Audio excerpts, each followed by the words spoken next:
అమెరికాకు కొలంబియా జలకిచ్చింది. ట్రంప్ను బహిరంగంగా ఛాలెంజ్ చేశాడు అధ్యక్షుడు గుస్తావో పెట్రో. ఇక వెనిజువెలా తర్వాత కొలంబియాను కూడా ట్రంప్ టార్గెట్ చేస్తున్నట్టు తెలుస్తోంది. కొలంబియాను కూడా ఆక్రమిస్తాను అంటూ హెచ్చరికలు జారీ చేశారు. ఇక ట్రంప్ వార్నింగ్ కు కౌంటర్ ఇచ్చారు కొలంబియా అధ్యక్షుడు. నిజానిజాలేంటో ఫేస్ టు ఫేస్ మాట్లాడుకుందాం రమ్మంటూ సవాల్ విసిరారు. A mí no me amenace, aquí lo espero si quiere. No acepto invasiones, no acepto misiles, no acepto asesinatos, acepto inteligencia. Vengan aquí a hablar con inteligencia y lo recibimos y hablamos de tú a tú y con cifras reales, no con mentiras. Deje de engañarse de las mafias políticas colombianas, porque nos condenaron a 700,000 muertos, a ser el país más desigual del mundo,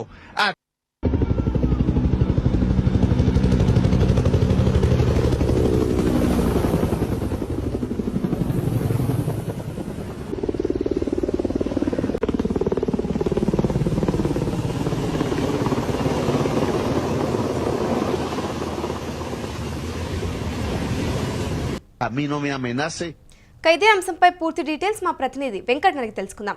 చెప్పండి Venkat, recent గా జరిగిన Venezuela ఘటన తర్వాత చూసుకుంటే ఇప్పుడు కొలంబియాని Trump target చేసినట్టు తెలుస్తుంది. అంటే కొలంబియాను కూడా ఆక్రమిస్తాను అంటూ హెచ్చరికలు ఏవైతే చేశారో ఇప్పుడు ఇది మరి డిప్లొమసీ అనుకోవాలా లేదా డామినేషన్ పాలిటిక్స్ అనుకోవాలా, ఎలా చూడాలంటారు?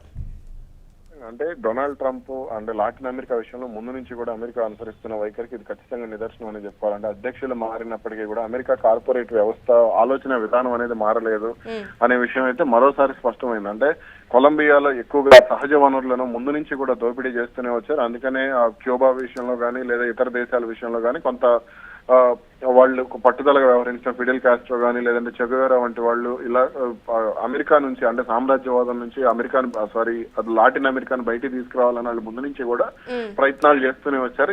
అయితే ఇక్కడ లాటిన్ అమెరికాలో ఉన్నటువంటి కొన్ని దేశాలు ఏవైతే అర్జెంటీనా కానీ మరికొన్ని దేశాలు ఉన్నాయి, కొన్ని కరేబియన్ దీవులు కానీ, వీళ్ళందరూ కూడా ఈ అమెరికాకు లొంగిపోవడం లేదంటే అమెరికా కార్పొరేట్ కంపెనీలు చెప్పినట్టు వినటం సహజం. అంటే అక్కడ ఉన్నటువంటి ప్రభుత్వాలు గతంలో ఇప్పుడు ఏదైతే క్యూబాలో అధ్యక్షుడు ఉన్నటువంటి బటిస్టా కానీ అంటే ఆ తర్వాత బటిస్టాను కూల్చి ఫిడెల్ కాస్ట్రో వీళ్ళు అధికారంలోకి వచ్చారు. అప్పటి నుంచి కూడా వీళ్ళ వైఖరి సహజ వనరుల దోపిడీ కంటే చెప్పిన పప్పెట్లుగా ఉంటూ వాళ్ళు అమెరికా ఏం చెప్తే ఆడేటువంటి రకాలు వీళ్ళందరూ కూడా. ఇక ఇప్పుడు దీనికి అంటే తమ మాట వినని వాళ్లను అమెరికా ఎంతవరకైనా వేధిస్తుంది, ఎంతవరకైనా ఇబ్బంది పెడుతుంది అనడానికి తాజాగా ఈ వెనిజువెలా వివాదం అనేది ప్రత్యక్ష ఉదాహరణగా చెప్పుకోవచ్చు. అంటే ఇక్కడ చూసుకుంటే లాటిన్ అమెరికా ఏదైతే ఉందో దాన్ని అమెరికా ఇంకా కూడా ఒక బ్యాక్ యార్డ్ లాగా ట్రీట్ చేస్తుంది అంటారా?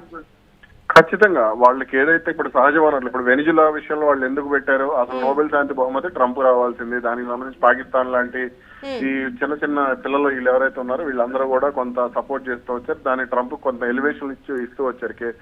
కాబట్టి ఆ ఎలివేషన్ అన్ని చూసి ట్రంప్ తనకు నోబెల్ శాంతి బహుమతి వస్తుంది, తను 3 యుద్ధాలు ఆపాను 6 యుద్ధాలు ఆపానని ప్రచారం చేసుకుంటూ వచ్చారు. కానీ ఆ నోబెల్ శాంతి బహుమతి అనేది వెనిజులాకు వచ్చింది. ఆ అక్కస్ అనేది ట్రంప్ లో ఖచ్చితంగా కనపడింది. అందుకనే ఇప్పుడు కొంత టార్గెట్ చేయడం కూడా జరిగింది. ఇక ఇప్పుడు వెనిజులా విషయంలో ఏదైతే ట్రంప్ వ్యవహరించారో దీన్ని లాటిన్ అమెరికా దేశాల్లో కొన్ని దేశాలు ఏవైతే ఉన్నాయో ఇప్పుడు క్యూబా కానీ లేదంటే కొలంబియా కానీ ఇవన్నీ కూడా తప్పుపడుతూ వస్తున్నాయి. యూరోప్ దేశాల్లో కూడా కొన్ని దేశాలు స్పెయిన్ కానీ ఇవన్నీ కూడా తప్పుపడుతూ వస్తున్నటువంటి పరిస్థితి ఉంది.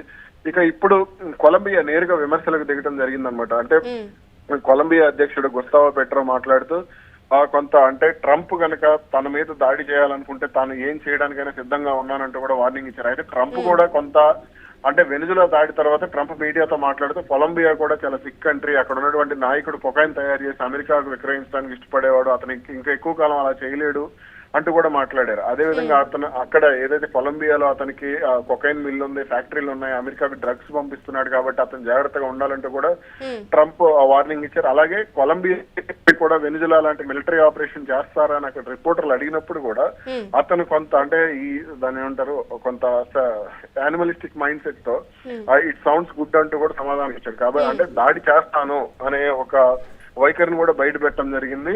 అలాగే వాచ్ హిజ్ యాస్ అంటూ కూడా కొంత ఘాటు వ్యాఖ్యలు చేశారు. కాబట్టి దీనికి గుస్తావో పెట్రో కూడా అదే స్థాయిలో కౌంటర్ ఇవ్వడం జరిగింది. అంటే ఆయన కూడా ముందు నుంచి కూడా ఒక గెరిల్లా ఫైటర్, అలాగే లెఫ్టిస్ట్ నాయకుడు కూడా వాళ్ళు కూడా కొంత దీనికి సంబంధించి పట్టుదలగానే ఉంటారు. యుద్ధాలు ఇవన్నీ జరిగినా కూడా అతను కొంత ఘాటుగా అంతర్జాతీయ చట్టానికి విరుద్ధమైనటువంటి దాడి, కిడ్నాపింగ్ అంటూ కూడా ఖండించడం జరిగింది. నేను మళ్ళీ అంటే ట్రంప్ బెదిరింపులకు రియాక్షన్ గా అతను మాట్లాడిన ఒక మాట ఇప్పుడు సంచలనం అవుతుంది. అంటే నేను మళ్ళీ ఆయుధం పట్టకూడదని ప్రమాణం చేశాను, కానీ దేశం కోసం అయితే మళ్ళీ తుపాకీ ఎత్తడానికి సిద్ధంగా ఉన్నాను. అలాగే అమెరికా కొలంబియాపై కూడా వెనిజులా తరహా మిలిటరీ దాడి ఇంటర్వెన్షన్ చేస్తే తాము దేశాన్ని రక్షించడానికి ఆయుధాలతో ఎదుర్కొంటామనే సందేశం కూడా స్పష్టంగా ఇవ్వడం జరిగింది. కాబట్టి ఇక్కడ ట్రంప్ చేస్తే మాత్రం ఇది ఖచ్చితంగా మూడవ ప్రపంచ యుద్ధానికి దారి అంటే ఇప్పుడు కొలంబియా పైన ఏదైతే ఇప్పుడు సైనిక చర్య అంటూ తెలిపారు, ఇప్పుడు మరి ఇది రాజకీయ అజెండాలో పార్ట్ అంటారా లేక నిజంగానే ముప్పు ఉందంటారా? ఖచ్చితంగా. అంటే ఇప్పుడు లాటిన్ అమెరికా దేశాలకే కాదు, ఇప్పుడు భారత్ వంటి దేశాలకు కూడా ఇప్పుడు ట్రంప్ కి చైనాని ఏం చేయలేడు, రష్యాని ఏమి చేయలేడు. కాబట్టి ఇట్లా భారత్ లేదంటే కొంత భయపడుతున్నాయి అనుకున్న దేశాలు, లేదా నాయకులు భయపడుతున్నారు అనుకున్న దేశాలు, లేదంటే భయపెట్టాలి, ఇప్పుడు భారత్ ను భయపెట్టాలి అనే ప్రయత్నం చేస్తూ వస్తున్నాడు రష్యాకి సంబంధించి. కానీ భారత్ కొంత లొంగటం లేదు. ఇప్పుడు మళ్ళీ సుంకాల పేరుతో బెదిరించే ప్రయత్నం చేస్తున్నాడు. కాబట్టి ఇవన్నీ కూడా జరుగుతున్నాయంటే ఇక దీనికి సంబంధించి అంటే సాధారణంగా ఇప్పుడు కొలంబియా ఒక కామెంట్ చేసింది. కొలంబియా విదేశాంగ మంత్రిత్వ శాఖ ట్రంప్ చేసినటువంటి కొన్ని కామెంట్స్ మీద రియాక్ట్ అయింది. కొలంబియా అంతర్గత వ్యవహారాల్లో అనుచిత జోక్యం, అంతర్జాతీయ చట్టాలకు విరుద్ధం, దాని వల్ల అంటే లాటిన్ అమెరికాలో శాంతి స్థిరత్వం దెబ్బతింటుందని కొలంబియా భావిస్తుంది. కాబట్టి ఆ తర్వాత ఖచ్చితంగా మేము రియాక్ట్ అవుతాము. దీనికి సంబంధించి అంటే మీరు ఆఫ్రికాలో వ్యవహరించినట్లుగా, లేదంటే కొన్ని యూరోప్ కంట్రీలో వ్యవహరించినట్లుగా, లాటిన్ అమెరికా దేశాల్లో వ్యవహరించినట్లుగా మా విషయంలో వ్యవహరిస్తే మాత్రం ఖచ్చితంగా మేము కఠినంగా వ్యవహరిస్తా ఉంటూ కూడా వార్నింగ్ ఇవ్వడం జరిగింది. అంటే ఇప్పుడు ఏదైతే నిజానిజాలు ఏంటో ఫేస్ టు ఫేస్ మాట్లాడుకుందాం రమ్మంటూ అని గుస్తావో పెట్రో అయితే సవాల్ విసిరారో, దీనికి మరి ట్రంప్ ఎటువంటి సమాధానం ఇచ్చే అవకాశం ఉందంటారు, లేదంటే కేవలం బెదిరింపులకే పరిమితం అవుతారా? అంటే సాధారణంగా ట్రంప్ ఏంటి అని అంటే ఇప్పుడు మామూలుగా మన కాలేజ్ స్టూడెంట్స్ మైండ్ సెట్ ఎలా అంటే రెచ్చగొడితే రెచ్చిపోయే మనస్తత్వం అనమాట. కాబట్టి ఇప్పుడు అతను కొంత ఏదైనా ఇప్పుడు రిపోర్టర్లు రెచ్చగొట్టినా సరే అతను రెచ్చిపోయి ఏదో ఒకటి మాట్లాడే ప్రయత్నం చేస్తుంటాడు. ఇప్పుడు కొలంబియా విషయంలో కూడా అతను అలాగే అన్నాడు. వాళ్ళు ఏదైతే దాడికి సిద్ధంగా ఉన్నారో అని అడిగితే మేము అది ఇట్ సౌండ్స్ గుడ్ అంటూ కూడా కొంత సాడిస్టిక్ మైండ్ సెట్ తో మాట్లాడినట్టుగానే అనిపించింది. కాబట్టి మరి అతను ఏ విధంగా రియాక్ట్ అవబోతున్నాడు, ఏం చేయబోతున్నాడు, వాళ్ళకు ఉన్నటువంటి అంటే ఇప్పుడు వెనిజులా విషయంలో జరిగిన దానికి సంబంధించి రష్యా కానీ, లేదంటే కొన్ని యూరోప్ దేశాలు, స్పెయిన్ కానీ, ఇట్లా అమెరికాకు వ్యతిరేకంగా ఉండే దేశాలు కొంత వ్యతిరేకంగా రియాక్ట్ అయినటువంటి పరిస్థితి ఉంది. కాబట్టి మరి ఏ విధంగా రియాక్ట్ అవబోతున్నాడు అనేది చూడాలి. అంటే మరి ఇప్పుడు ఈ ఇద్దరు అధ్యక్షుల మధ్య ఏదైతే మాటల యుద్ధం జరుగుతుందో, ఇప్పుడు ఇది మరి ఈ ప్రపంచ రాజకీయాల్లోనే ఒక కొత్త కోల్డ్ వార్ లాగా మళ్ళీ స్టార్ట్ అయ్యే అవకాశాలు ఏమైనా ఉన్నాయంటారా?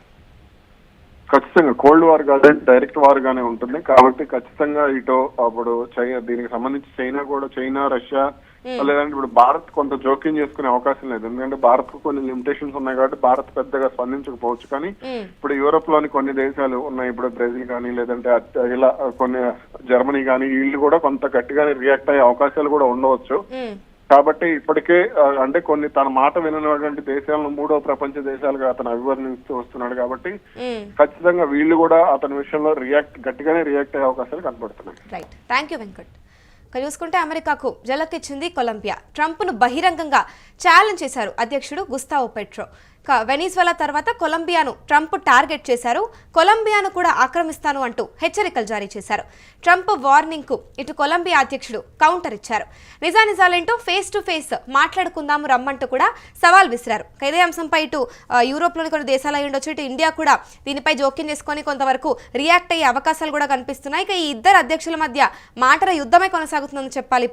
ఇది మరి ఇప్పుడు ప్రపంచ రాజకీయాల్లో ఒక కొత్త కోల్డ్ వార్ లాగా కూడా జరుగుతుందనే సంకేతాలు అయితే కనిపిస్తున్నాయి.